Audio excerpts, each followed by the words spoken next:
Hello, dear students. So I'm here with the NEET 2021 solution. Let's begin the show. So the first question is the escape velocity from the Earth's surface is v. The escape velocity from the surface of another planet having a radius 4 times that of Earth and same mass density. Look at this. This is mass density. So mass of planet is nothing but density into the volume. So volume of my planet is nothing but density of Earth into 4 by 3 pi 4 times radius of Earth का cube. Now that is equals to density into 4 by 3 pi r cube times 64. Right. Now we know that escape velocity VE equals to under root of 2 m by r. For Earth it is me by r. This is escape velocity. For planet that is equals to under root of 2g 64 times mass of Earth divided by 4 times its radius. So it's nothing but 4 into 16. 16 आएगा बाहर, root से बाहर आएगा तो 4 हो जाएगा. It's time 4 time VE. So 4V is the right answer. Next question. A cup of coffee cools from 90 degrees Celsius to 80 degrees Celsius in 10 minutes.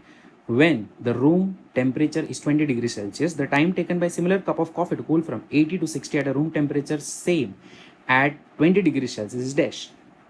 So guys, the question is delta theta upon time is equals to some constant k into theta 1 plus theta 2 upon 2 minus theta surrounding. So एक equation क्या बनेगी? एक equation बनेगी 90 delta मतलब difference minus 80 upon T is equals to K into 90 plus 80 that is 170 by 2 minus 20 degree Celsius. That is nothing but K into 170 minus 40 that is equals to 130 K and this is 10 by t. और वैसे ही जा रहा है 80 से 60 that is 80 minus 60 upon T dash is equals to K into 80 plus 60 by 2 minus 20. So दूसरा equation हमें मिलेगा बच्चों 20 by T dash is equivalent to K into 8 that is 140 by 2 minus 20 and that is nothing but 140 minus यहाँ भी 2 आएगा that is 2 140 minus 40 by 2, right? Now that is nothing but k into 100 by 2 और ये जो 130 by 2 वो हम cancel out कर देंगे. मैं equation t upon T dash इससे डिवाइड करूँगा पहली वाली इक्वेशन को 10 by t that is equivalent to nothing but 100k by 2 और ये होगा 130k by 2 2 k के गेले जी. This is 10 by 13 is equals to 20 by t dash into 10 by t 2 गेले. So t dash is equals to 13 into 2 by 10. Right. Now that is equals to 5. 13 by 5 should be the answer. Yes, 13 by 5 t is the correct answer.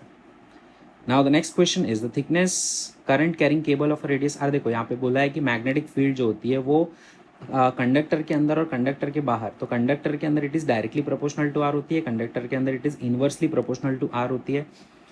You can check NCERT 4.8 example और उसमें graph दिया हुआ है. This is the correct answer, right? क्योंकि this is proportional relation, this is inversely proportional relation. आगे बढ़ते हैं. Polar molecules are that molecules जैसे H2 जिसका परमानेंट डायपोल मोमेंट होता है. So having a permanent electric dipole moment H2 HCl are the answers. Find the value of angle of emergence from the prism. Refractive index of the glass is √3. इसका N2 आपको √3 दिया हुआ है. ये सीधा अंदर जाएगा, सीधा अंदर जाएगा तो होगा क्या बच्चों? This is 90. क्योंकि ये 60 है तो ये हो जाएगा 30. ये इससे कुछ एंगल से बाहर निकलेगा. लेटेस्ट से ये इमर्जेंस एंगल है तो ये होगा 60 तो ये होगा मेरा 30. Now N2 sine 30 is equals to N1 sine E. लेकिन साइन 30 इज 1/2. N2 मेरा √3 है. √3 into 1/2 is equals to N1 into sine E. So N1 is 1 क्योंकि हवा है.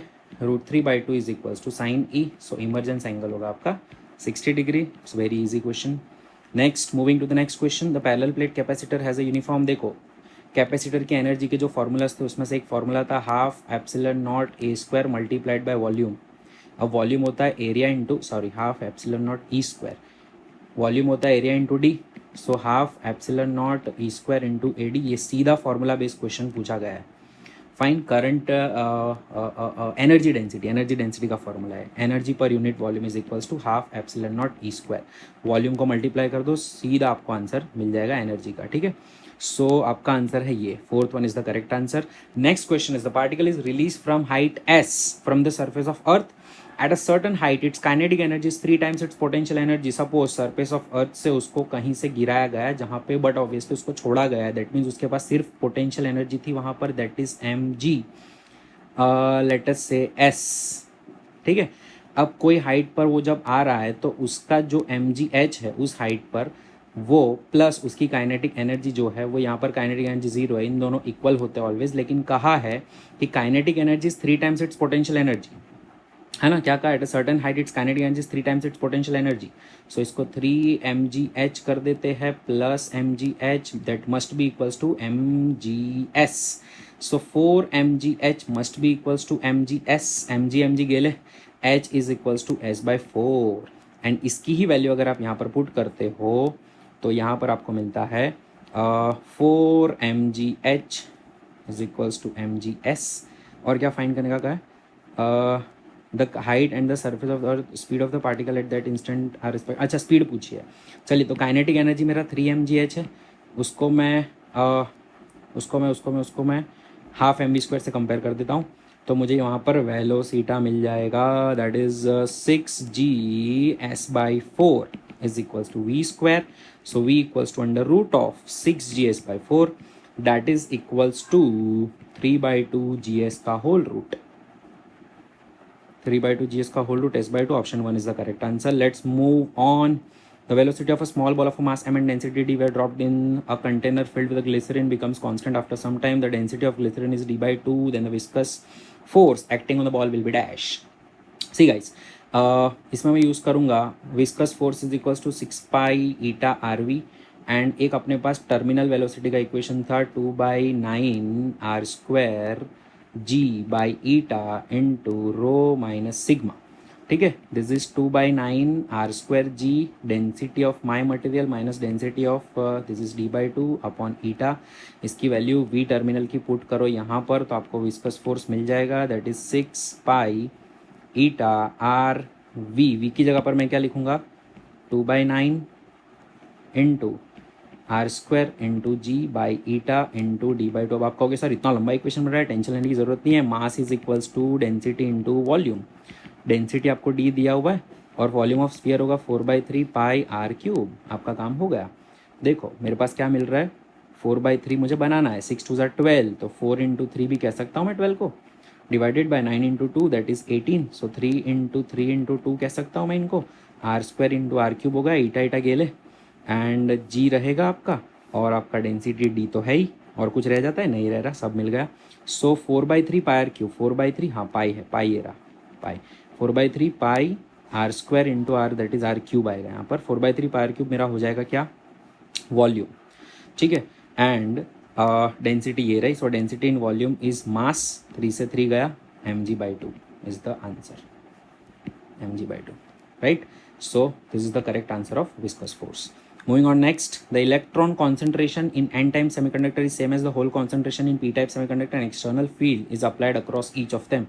Compare the current in them. देखो अगर आप सेम तरह का वो लेते हो, N type and P type semiconductor ले रहे हो, तो होल्स का जो मोबिलिटी होता है वो कंपैरेटिवली कम होता है compare to N type semiconductor, और करंट होता है वो वेलोसिटी पे डिपेंड करता है, वेलोसिटी जो मोबिलिटी पे डिपेंड करती है. ठीक है, so mobility N type of semiconductor की ज़्यादा होती है, तो वो जल्दी चलेंगे और उसकी वजह से आपको ज़्यादा करंट मिलेगा. तो current in N type is actually comparatively more, sorry हाँ, current in N type is comparatively greater compare to the P type semiconductor. Moving on to the next, an infinitely long straight conductor carrying a current of 5 ampere is shown. An electron is moving with the speed of 10 power 5 meter per second parallel to the conductor. The perpendicular distance between the electron and the conductor is 20 centimeter. At a distance, calculate the magnitude of force experienced by the electron at that instant. So F is equals to Q into V into B. ठीक है, अब current के दूर B is equals to mu naught I by 2 pi R.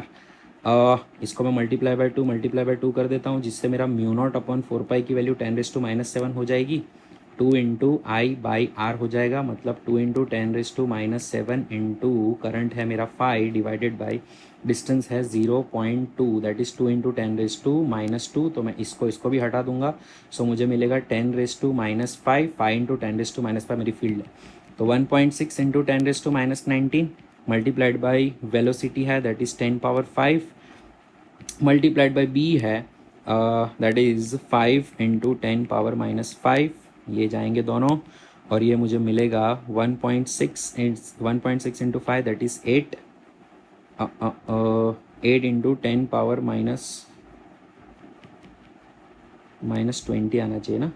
सो -2 ऊपर जाएगा, +2 -5 हो जाएगा, 2 into I 5 divided by 2, चू गए, 1.6 into 10⁻⁻19, yes it's actually 8, so 8 into 10⁻⁻20, I think that is the correct answer।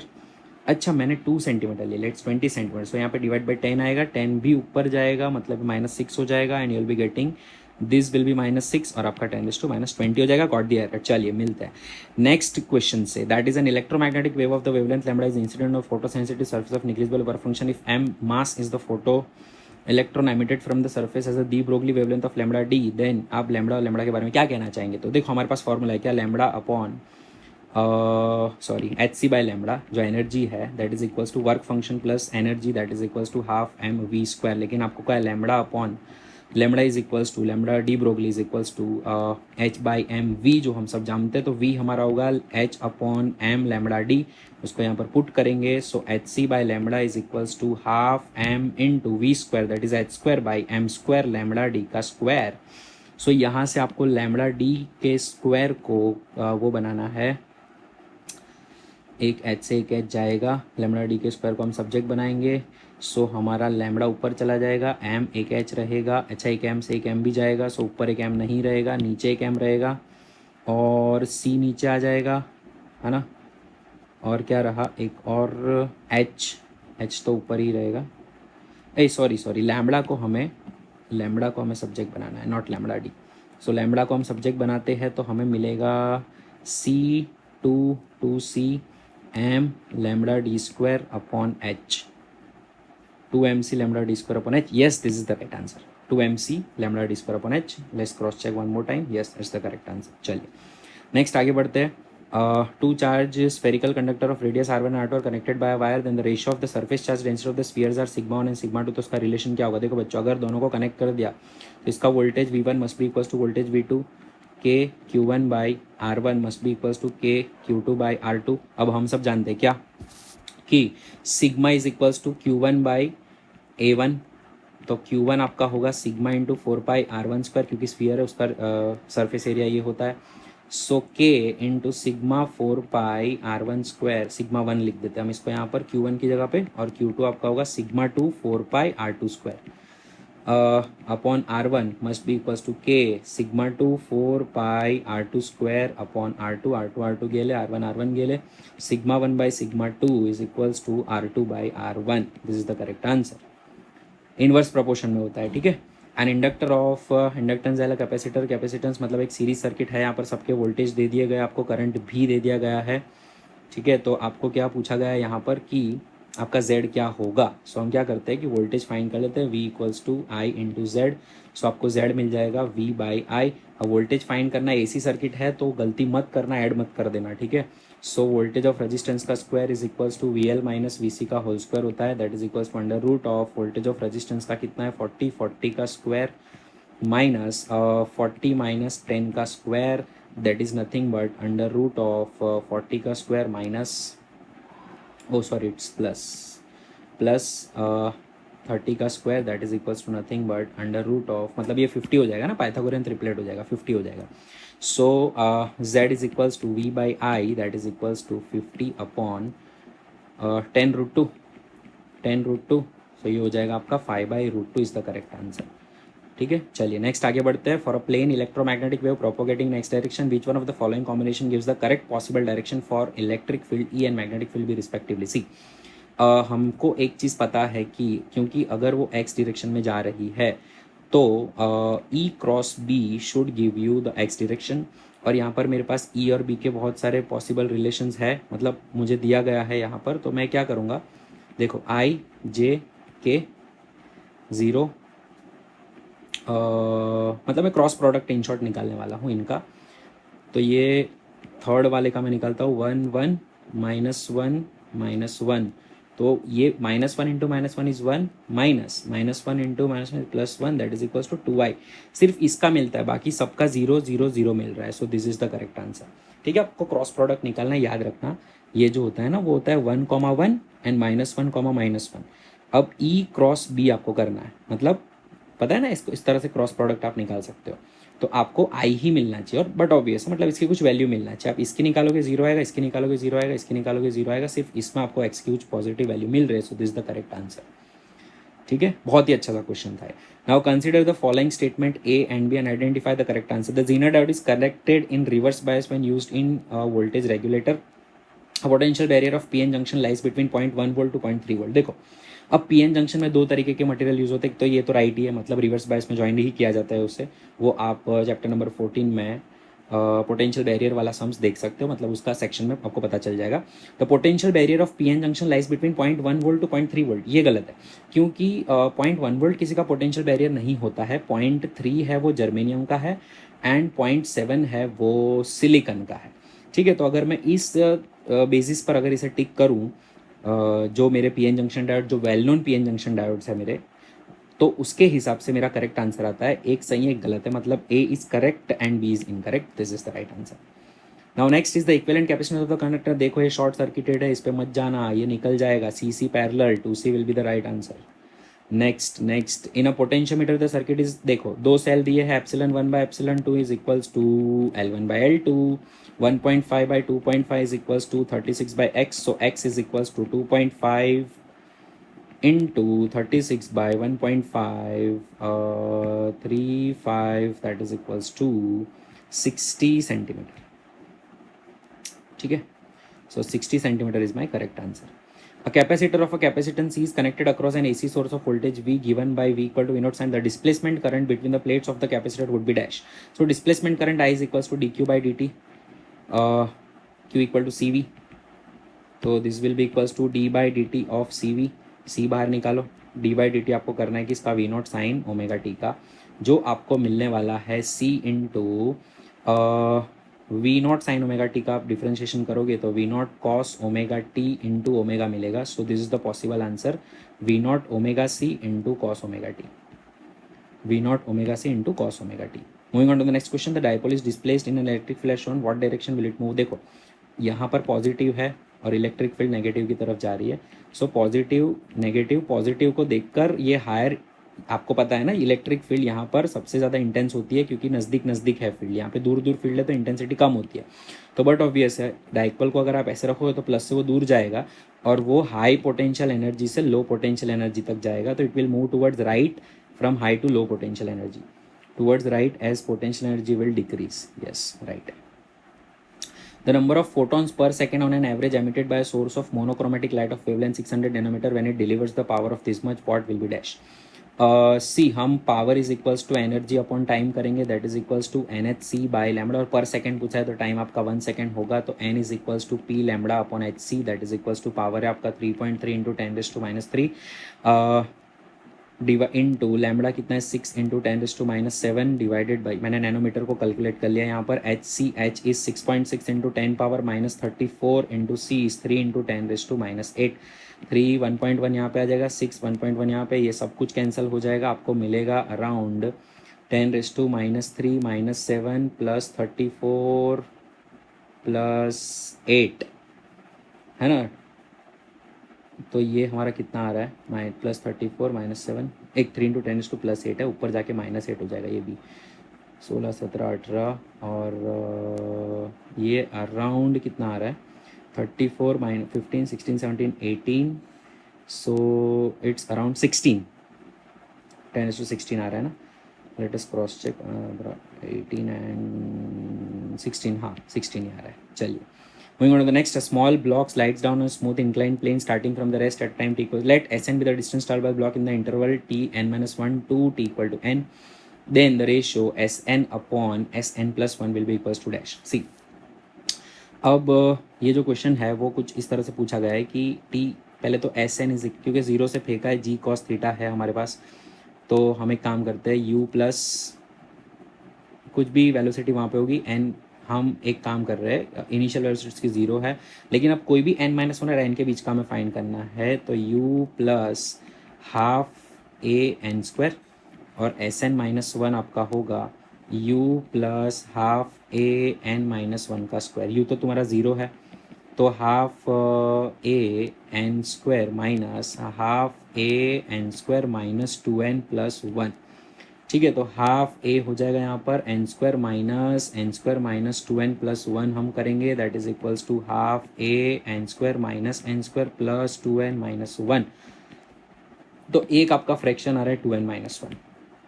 ठीक है, अब हम n2n+1 करने वाले हैं, तो Sn+1 की अगर मैं बात करूँ, that is equals to half A, क्योंकि u 0 ले लिया हमने, हाफ ए इंटू n+1 का whole square, that is equals to half a into n² plus 2n+1। ठीक है, अब हाफ ए n² पिछला था, तो अब यहाँ पे होगा half a n² plus 2n+1 में से हम माइनस करेंगे हाफ ए एन स्क्वायर को, तो हाफ ए यहाँ पर कॉमन निकल जाएगा, n² plus 2n+1 minus n² करेंगे तो यहाँ पर 2n+1 इंटू हाफ ए आएगा। अब आप दोनों का अगर रेशियो निकालते हो कि Sn वाले में कितना किया, n-1 से n वाले में कितना किया Sn, तो n से n+1 में कितना किया, तो 2n+1।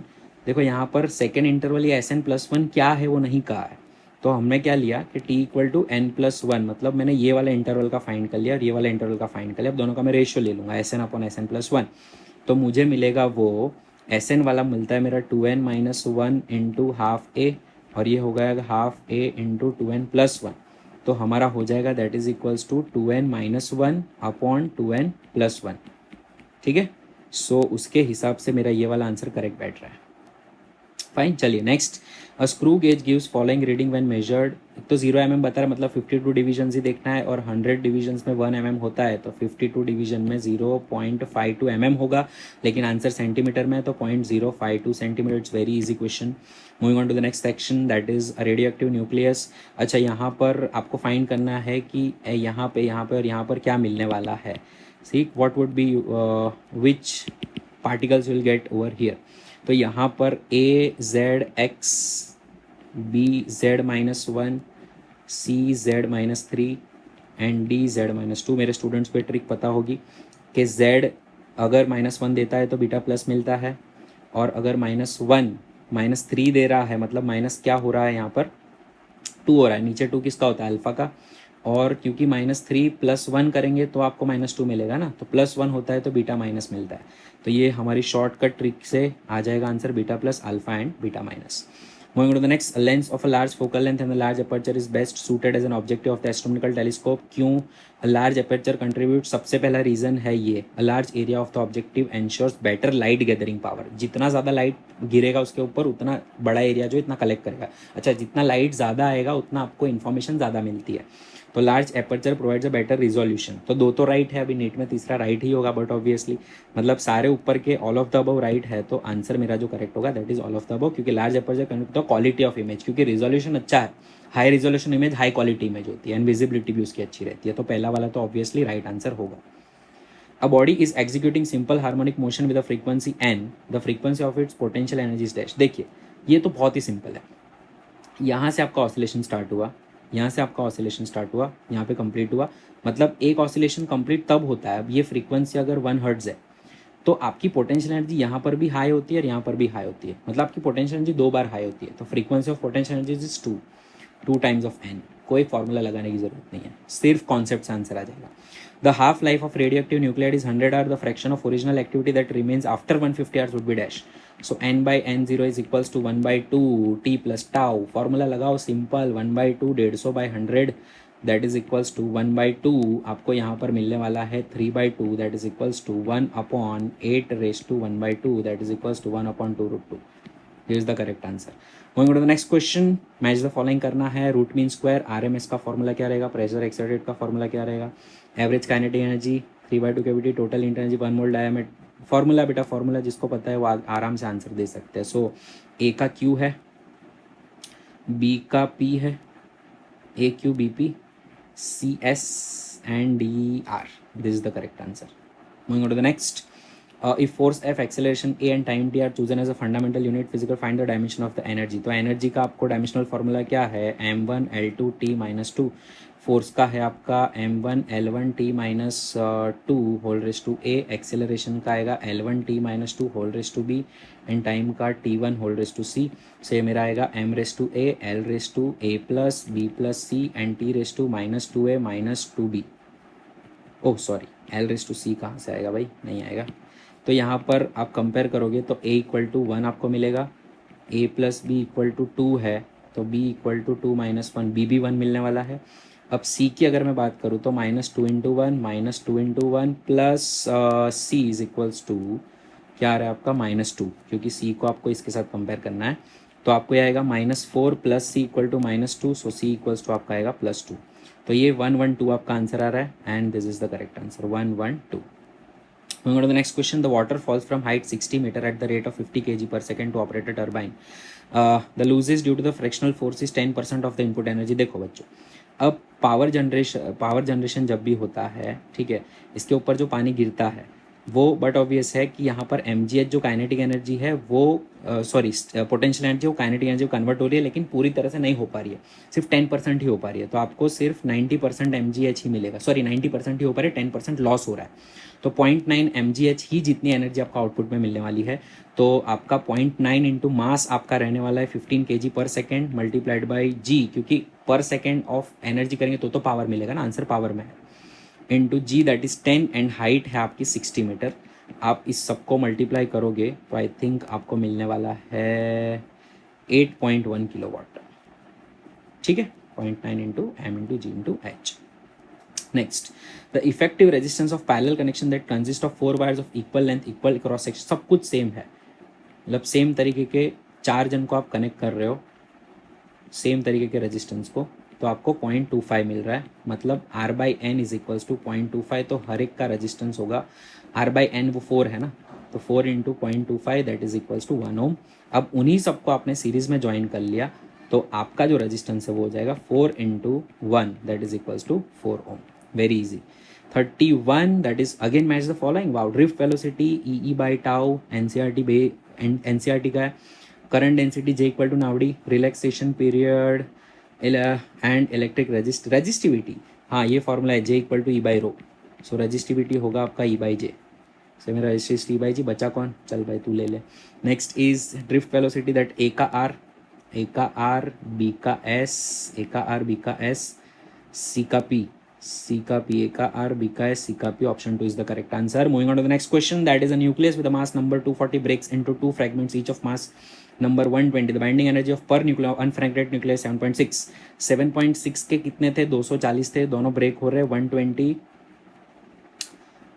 while that of fragment is 8.5. One mass into 2 fragment each of mass 120.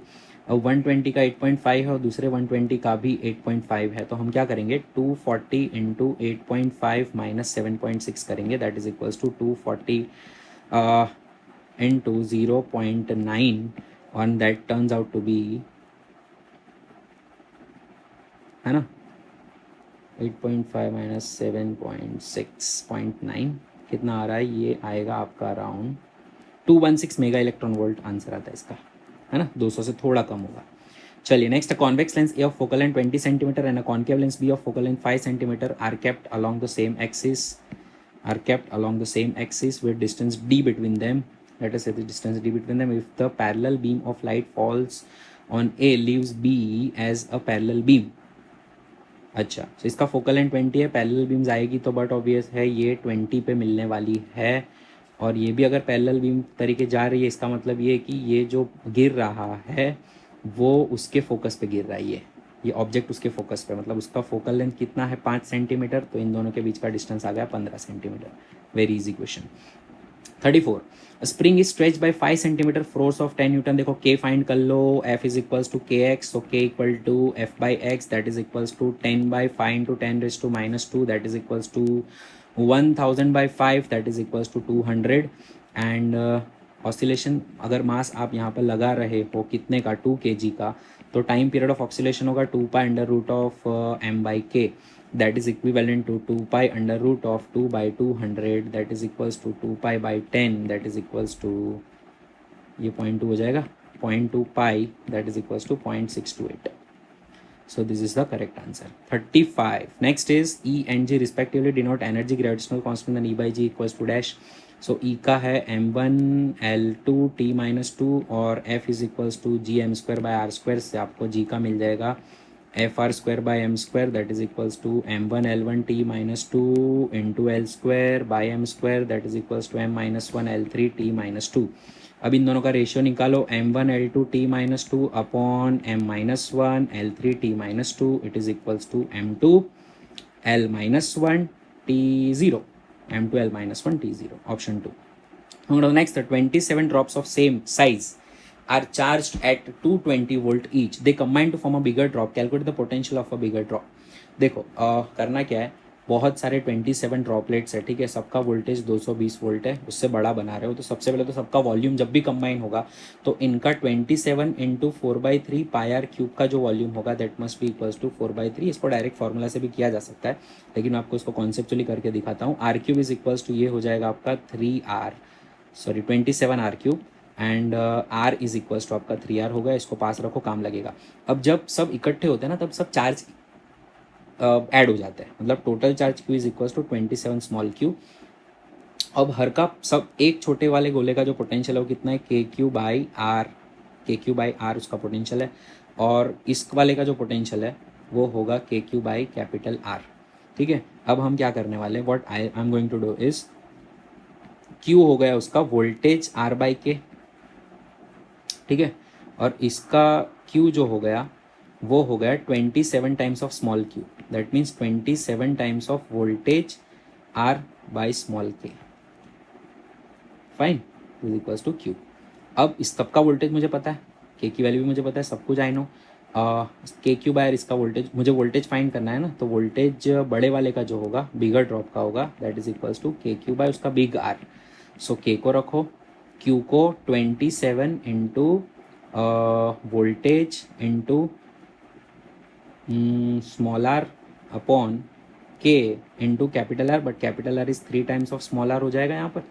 सो के गए, आर गए, आपको मिलेगा V big is equals to 27 by 3 into V that is equals to 9V and V 220 volt है तो 9 इंटू 220 आप करोगे तो आपको राउंड आंसर मिलेगा 1980 volt. Moving on to the next question.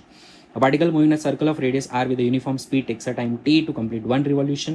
If this particle were projected with the same, देखो अब यहाँ पे करना है कि अगर सर्कुलर मोशन कोई भी पार्टिकल कर रहा है तो उसका रेडियस भी है r, उसका रेडियस कितना है r, टाइम पीरियड t है. So v equal to R omega, capital R omega, तो r इंटू 2π/t हो जाएगा. वेलोसिटी को इसके फॉर्म में लेकर आते हैं. अब मैक्सिमम हाइट का फॉर्मूला आपको लगाना है क्योंकि आपको कहा है कि the maximum height attain by is equals to 4r. तो h is equals to 4r हो गया. h है आपका u square sine square theta by 2g is equals to 4r. ठीक है, अब मैं क्या करने वाला हूँ, मुझे फाइंड करना है theta. So sine square theta is equals to 4r into 2g by u का स्क्वायर, मतलब ये जो मेरी वेलोसिटी है उसका स्क्वायर जो हो जाएगा मेरा R square into 4 square by T square. ठीक है, अब उसका भी मैं 4 यहाँ पर कैंसिल करूँगा, एक आर से एक आर कैंसिल होगा, मुझे मिलेगा 2g T square by R pi square that is equal, उसका रूट करूँगा तो मुझे मिलेगा साइन थीटा. तो theta is equals to sine inverse under root of 2g T square by R pi square. This is the right answer.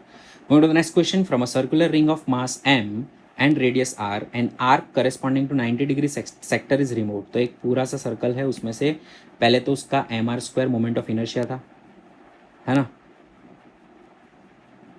Moment of inertia पूछा, हाँ moment of inertia पूछा. अब उसमें से 90 डिग्री आप निकाल दो. Let's remove 90 degree from this, तो वो हो जाएगा ऐसा. अब 90 डिग्री जब रिमूव होता है तो उसका 1/4 ऑफ मास रिमूव हो जाता है, तो मास हो जाएगा तुम्हारा 3/4 ऑफ m. तो आपका जो मोमेंट ऑफ इनर्शिया होगा वो होगा नया mass into R square that is k into M R square. तो के की वैल्यू हो जाएगी 3/4. Moving to the next, the uniform conducting wire of length 12a and resistance r is wound up in current coil in the shape of an equilateral triangle and side a and square of side. देखो equilateral triangle है equilateral triangle मतलब ए ए ए मतलब 3a। अब 12a के wire से आपने 3a के कितने राउंड बनाए होंगे 4, तो उसका n नंबर ऑफ टर्न्स जो होगा वो 4 होगा। और फॉर्मूला ऑफ मैग्नेटिक मोमेंट है आई एन आई ए, तो n 4 है, i है और ये एरिया है। और एरिया ऑफ ट्राइंगल आपका होगा half into base into altitude, और एल्टीट्यूड मेरा होगा यहाँ पे under root of a square minus a by 2 का whole square, that is equals to 3a² by 2 का रूट, सॉरी 3a² बाई 4 का रूट, दैट इज √3a/2। तो ये मेरा होगा √3a/2। सो मेरा यहाँ पर आएगा आंसर 4i/2/4 हो जाएगा ये, इंटू ए √3 निकल जाएगा, √3ia², ए स्क्वायर। ठीक है, √3ia² वाला आंसर वैसे तो एक ही है, लेकिन मैं स्क्वायर का भी आपको प्रूव करके दिखा दूँ जो बहुत ही सिंपल है। ए आपके पास 12 थे, 4 4 4 के कितने बनेंगे 3, तो 3 इंटू आई इंटू a² इसका एरिया, खत्म, done. Next is two conducting circular loops of radii r1 and r2 are placed in the same plane and their centers coinciding if r1 is very very greater than r2। ये आपका NCERT का illustration है, लेकिन इन्होंने सिर्फ क्या change किया पता है, r2 is very very greater than r1, it is given in NCERT. तो इसके हिसाब से जो आंसर आएगा, जो छोटा वाला होता है उसका एरिया गिना जाता है, उसका स्क्वायर करा जाता है। तो छोटा वाला कौन है, r2, तो r2 का स्क्वायर बाय r1 आएगा answer. This is the correct answer. Refer to the NCERT solutions chapter number 6, not NCERT solutions, illustration chapter number 6। A particle of mass m is projected with a velocity v is equals to kve, where k is less than 1। So from the surface of earth, ve is the escape velocity, the maximum height above the surface reached by the particle is dash। देखो बच्चों, जब आप किसी object को यहाँ से फेंकते हो तो यहाँ पर उसकी पोटेंशियल एनर्जी होती है और आपने जो काइनेटिक एनर्जी दी, लेकिन ऊपर जाएगा जब वो रुकेगा तो उसके पास सिर्फ पोटेंशियल एनर्जी, उसकी काइनेटिक एनर्जी जीरो हो जाती है। तो हम पोटेंशियल एनर्जी ऊपर सबसे ऊपर की मेजर करते हैं, जो हमारी होगी G_me/r+h, उसको नेगेटिव लेना है। और यहाँ पर पोटेंशियल एनर्जी नेगेटिव अर्थ के सरफेस पे होती है G_me/r, G_me/r, ठीक है, plus half m k times √2G_me/r का होल स्क्वायर।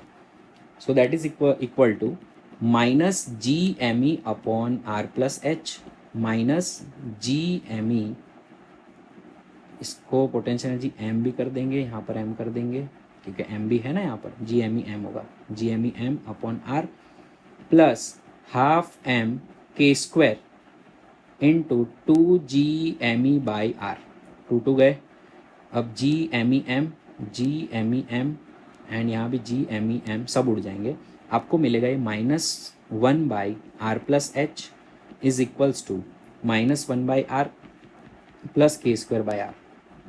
ठीक है, तो हम क्या करेंगे, व्हाट विल डू इज, मैं 1/r को उधर भेज देता हूँ, मुझे किसकी वैल्यू चाहिए, नहीं h की वैल्यू चाहिए ना। So let's do one thing, r common निकाल के ऊपर ले लेते हैं, तो -r/r+h is equals to -1 plus k², ठीक है, और k² -1 या -1 इधर दे देते हैं, तो r/r+h is equals to k² -1। सो ये मेरा हो जाएगा बच्चों, I am going right, yes I am going right, perfectly जा रहा हूँ, चलो। So r+h is equals to r+h is equals to r/k² -1, ठीक है। सो मेरा ये हो जाएगा which implies h is equals to r/k² -1 -r, तो h is equals to r common 1 minus k² -1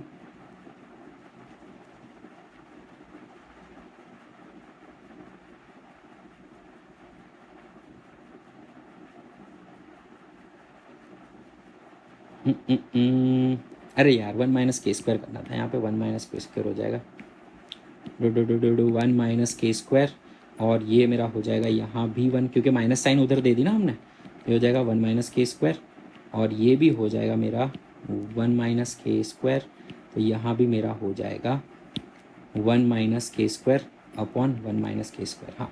सो ये मेरा 1 minus 1 minus minus plus, that is r² upon 1 minus k²। This is the correct answer. Moving on to the next question, step down transformer connect to an AC main supply of 220 volt is made to operate at 11 volt for 44 watt lamp. अच्छा, power दोनों जगह पे same होना चाहिए। Ignoring the power losses in the transformer, what is the current in the primary circuit. तो देखो secondary circuit में जहाँ पर बल्ब ज्वाइन है, ट्रांसफॉर्मर की सेकेंडरी कॉइल में जहाँ पर बल्ब ज्वाइन है, और प्राइमरी सर्किट इसे कहेंगे, यहाँ पर 220 वोल्ट है और आई प्राइमरी है, और यहाँ पर 44 वॉट भी है और 11 वोल्ट भी दिया हुआ है, तो उससे आपको करंट मिल जाएगा I is equals to P by V, that is equals to 44/11, that is equals to 4। और अब यहाँ पर I secondary voltage secondary must be equals to I primary voltage primary. Voltage primary 220 दिया हुआ, आई प्राइमरी ढूंढना है, that is equals to I secondary 4 into I primary 11। So 11 2s are 20 and IP is equals to 4/20, that is equals to 2/10, that is equals to 0.2 ampere. Very easy question. Moving to the next question. For a given circuit, the input digital signals are applied to a terminal A, B and C. What would be the output at the terminal? देखो मेरा ये करने का एक तरीका बहुत अच्छा सा है। यहाँ पर ये 0 है, ये 0 है, ये 1 है, 1 0 1 0 1 0 1 1 0 0 0 1 1 0 1 0 0 1। ठीक है। सो अब सबसे पहले मैं यहाँ पर अप्लाई करने वाला हूँ, कौन कौन सी सिग्नल है, 0 1 0 1 0 1 0, है ना। और यहाँ पर मेरी होगी 0 0 1 1 0 0 0, जो यहाँ पर होगी वही यहाँ पे होगी 0 0 1 1 0 0 0 एंड 1 1 0 0 1 1 1। अब अगर एंड को आप 0 0 दोगे तो जवाब में वो क्या देगा, 0 ही देगा। लेकिन एंड को 0 1 दोगे तो एंड होता तो 0 देता, एंड होता तो 1 देगा, और करके उसको आएगा 1। आप इस तरह के सबके चेक करोगे तो मुझे सबके 1 1 1 1 1 ही मिल रहे हैं। So option 3 is the correct answer. Moving to the next question, the ball of mass 0.15 kg is dropped from a height 10 meters, strikes the ground and rebound to the same height. Magnitude of the impulse imparted. देखो यहाँ पर जितनी velocity से गिर रहा है उतनी velocity से रिटर्न जाएगा, तो इम्पल्स डेल्टा पी वो होगा तुम्हारा 2 times of M P, double हो जाता है ना। रिबाउंड करके सेम वेलोसिटी जाता है तो डबल मोमेंटम हो जाएगा, डिफरेंस डबल हो जाता है क्योंकि डायरेक्शन चेंज हो जाती है। तो अब वेलोसिटी ढूंढनी है मुझे, कितनी है, the magnitude of impulse imparted 10 meter, सब कुछ दिया है मुझे, मास भी दिया हुआ है, मुझे वेलोसिटी ही ढूंढनी है। Dropped from a height 10 meter, अच्छा 10 मीटर से आप अगर ड्रॉप करते हो तो 20 मीटर पर सेकेंड, 10 मीटर से आप ड्रॉप करो तो चलो ढूंढ लेते, कोई नहीं। v equals to under root of 2gh, that is equals to under root of 2 into 10 that is equals to 10√2। अब 10√2 मेरी ये हो गई speed, that is equals to 14। तो ये मेरा हो गया 14 और ये मेरा हो गया मास जो है वो 0.15 और ये हो गया 2, दैट इज 0.3 इंटू 14, 14 3 42, मतलब 4.2 kg मीटर पर second. A car starts from a rest and accelerated 5 meter per second square at t equals to 4 seconds. A ball is dropped out of window by a person sitting in the car. What is the velocity and acceleration of the ball at t equals to 6 seconds? तो देखो 4 second के बाद अगर आप 5 metre पर second square की speed से कोई कार अगर चल रही है या ट्रक चल रही है तो आफ्टर 4 सेकेंड उसकी जो स्पीड होगी वो कितनी होगी, तो v is equals to u plus 80, u तो 0 थी, rest plus acceleration 5 into time 4 that is equals to 20 metre पर सेकेंड। अब 20 मीटर पर सेकेंड की जब आप बॉल फेंकते हो तो वो 20 मीटर पर सेकेंड की स्पीड ही रखेगा क्योंकि प्रोजेक्टाइल मोशन होगा, और उसके 4 सेकेंड के बाद 6 सेकेंड मतलब 2 सेकेंड और ट्रैवल किया तो बॉल फ्री फॉल 2 सेकेंड करेगा, तब उसकी वेलोसिटी 20 मीटर पर सेकेंड हो जाएगी। मतलब ये एक्स और वाई अगर आप कंपोनेंट देखोगे तो 20√2 उसकी आपको ओरिजिनल वेलोसिटी मिलेगी, नेट वेलोसिटी मिलेगी। और दूसरा क्या पूछा है, हाँ अब वो जब हवा में होता है तो उसे सिर्फ ग्रेविटेशनल एक्सेलरेशन ही लगता है। So answer is 20√2 and 10 metre पर second square. Point object is placed at a distance of 60 cm from a convex lens of focal length 30 cm. If a plane mirror were put perpendicular to the principal axis of a lens and at a distance of 40 cm from it, final image would be formed at a distance of dash. देखो आप इसको 1/v minus 1/u is equals to 1/f लगाओगे तो यहाँ पर 1/v is equals to 1/f plus 1/u, लेकिन sign convention लगाओ तो वापस हो जाएगा ये, तो आपको इसकी वैल्यू पुट करोगे 1/30 माइनस 1/60 तो आपको मिलेगा 1/60। ठीक है, तो ये इससे जो मिल रहा है ऑब्जेक्ट यहाँ पर जो इससे दूर मिल रहा है जो क्या बोल रहे हैं इमेज मिल रही है पहली वो 60 मिल रही है, वो ऑब्जेक्ट हो गया किसके लिए, प्लेन मिरर के लिए। और प्लेन मिरर का ऑब्जेक्ट और इमेज दोनों सेम डिस्टेंस पे होता है, मतलब अगर 60 है तो ये 60 पे ही देगा आपको, मतलब लेंस से आपको मिलेगा 20, तो 20 from the lens and real image मिलेगी आपको। Next is in the product F is equals to Q into V cross B. ये बहुत अच्छा सा क्वेश्चन लगा मुझे। देखो F is equals to Q into V cross B है ना, V cross B, cross product आपको यहाँ पर सेटिस्फाई कौन कर रहा है, फोर्स के लिए, क्योंकि क्यू तो 1 है। तो अब अगर आप cross product V cross B का करते हो, और पर बी तो आपको बहुत सारे दिए हो यहाँ पर, मतलब आपको क्या करना है, क्रॉस प्रोडक्ट किसी एक का ट्राई करके देखना है जो फर्स्ट वैल्यू में मैच करती हो। तो मैंने जब क्रॉस प्रोडक्ट किया वेलोसिटी के साथ 2 4 6 के साथ आई जे के, तो मेरा ये वाला मैच हो रहा है, मतलब -6 -6 -8 मैच हो रहा है। सो मेरा आंसर है, देखो आई इंटू आप करो 8 4 ज़ा -32 एंड प्लस 32 एंड प्लस 36 करोगे तो आपको 4 मिलेगा। जे के लिए अगर आप अप्लाई करते हो -16 एंड प्लस 36 तो आपको मिलेगा 20 एंड ऐसे ही आपको 12 मिल जाएगा के लिए। 6 2 ज़ा 12 एंड 6 4 ज़ा 24 करोगे तो this is the correct answer which matches the cross product. A series LCR circuit containing 5 Henry inductor, 80 microfarad capacitor and 40 ohm resistor is connected to a 230 volt variable frequency AC source.